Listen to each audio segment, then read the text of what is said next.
This is your record scraper, where we find stories that's fascinating, interesting and captivating. Don't forget to hit the like button and subscribe for more daily stories.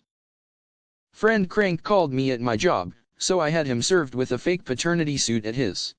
10 years ago a friend of mine Crank called me several times in my office over the course of a day. I decided in that moment that, 1. This would not stand and, 2. Rather than entering into a long, protracted quagmire of a prank war, I would use the nuclear option and end it immediately. My friend Mike was a well-known local bartender. I worked at the same bar as a bouncer, and he was very much enjoying single life at the time, facts which I knew I could take advantage of. Soon a plan began to form. I would have him served with a fake paternity suit while he was working at the bar. So, I compiled a ton of free online legal documents, not just for the paternity suit, but also income disclosure forms, statements of parental rights, and suggested visitation schedules pending demonstrable proof of sobriety. I filled out all the forms, then smeared what looked like date received stamps as proof they had been filed and ran copies to make those stamps even more illegible. From there, I crafted a backstory to be included in a cover letter from the fictional mother's fake law firm, the nearby City Family Law Center, on letterhead and all. The mother was an Irish exchange student visiting the area the previous summer. She had only been with Mike so she knew the baby, Eliza, was his. The cover letter encouraged Mike to call during regular office hours to discuss arranging a DNA test to affirm paternity. I set up a generic voicemail for the number listed as the office on the letterhead. By the end, the paperwork was somewhere between 20 to 25 pages. I enlisted another friend not known by Mike to serve the documents and instructed him to do so around 10 p.m. on a Saturday evening. I told him to keep the interaction very simple.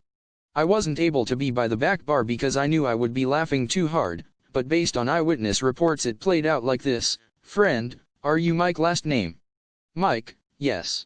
Friend, Michael middle name, last name. Mike, yes.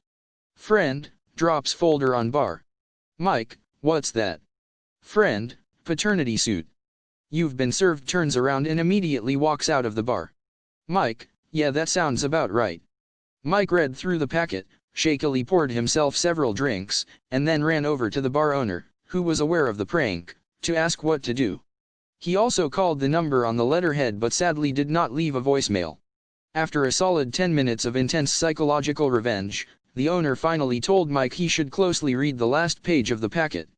On it, in size 2 font it read, "Go fuck yourself, Mike."